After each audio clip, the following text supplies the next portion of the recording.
ce modèle réussi d'États indépendants unis par un même droit. Peu après, il propose une union semblable pour les colonies anglaises d'Amérique. 22 ans plus tard, ces États-Unis déclareront leur indépendance.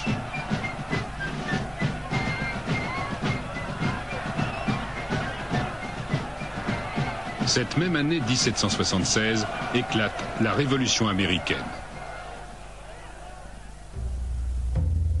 Avec ses 10 000 âmes et sa position stratégique entre les colonies et les Anglais au Canada, la Ligue représente un élément clé pour la victoire.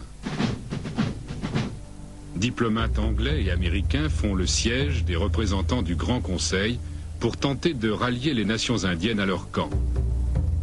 Mais celui-ci, en vertu des principes de paix inscrits dans ses lois, se déclare neutre. Cependant, tout en refusant de prendre parti, le Grand Conseil fait un geste diplomatique et envoie une délégation à Philadelphie.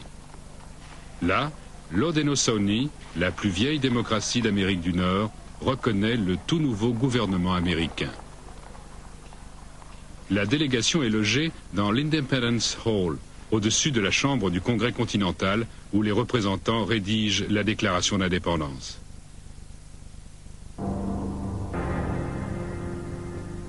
Ce même été déterminant de 1776, un jeune Mohawk, Joseph Brant, revient d'Angleterre.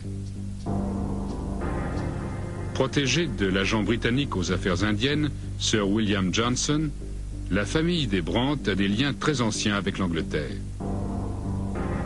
Sillonnant les nations de la Ligue, Brant plaide avec fougue pour une alliance avec les Anglais, seul espoir de ne pas être submergé par les Américains.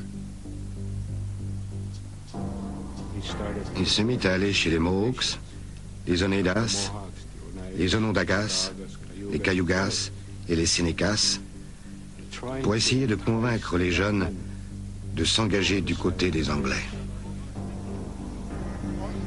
Brant menace l'existence même de la Ligue. Défiant ouvertement le Grand Conseil, il convoque une réunion à l'été 1777 pour défendre la cause de l'Angleterre. Black Snake, un jeune de la nation Seneca, l'écoute attentivement. Brant s'avança et dit que si nous ne faisions rien pour les Anglais, il n'y aurait pas de paix pour nous. Que la tunique rouge ou l'Américain nous couperait la gorge. Que nous devions rallier notre père. C'était là notre devoir.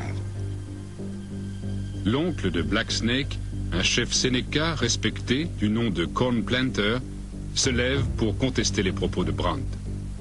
Il est vétéran de la guerre franco-anglaise et à l'époque, il a pris part aux décisions essentielles du Grand Conseil. Il ne veut pas participer à une guerre qui n'est pas la sienne. Écoutez tous attentivement ce que j'ai à dire. La guerre est la guerre. La mort est la mort. Se battre est une chose difficile. L'Amérique dit de ne soutenir aucune des deux parties. Je propose donc d'attendre un peu et de se consulter plus avant avec les deux parties. Que l'Anglais nous dise tout ce qu'il a à dire. Nous verrons ainsi plus clair où nous allons et nous ne serons pas dupés. Cornplanter, Seneca. Médusé, Black Snake et les autres voient Brant se dresser et ordonner à Cornplanter de se taire, en le traitant de quoi? La controverse fut vive entre les hommes, certains étant pour Brant et d'autres pour Cornplanter. Ils commencèrent à dire que nous devions combattre pour quelqu'un, car ils ne supportaient pas qu'on les traite de couards. Le lendemain, le groupe, composé surtout de Mohawks et de Seneca, rompt avec le Grand Conseil et accepte de se battre aux côtés des Anglais. Cornplanter se plie à la volonté de la majorité et rassemble ses hommes. Que tous les braves se montrent à présent. Les temps à venir seront très dangereux. Je vous dis donc à tous, soyez de bons soldats face à votre frère blanc. Car dès qu'il découvrira que vous êtes contre lui, il sera sans merci.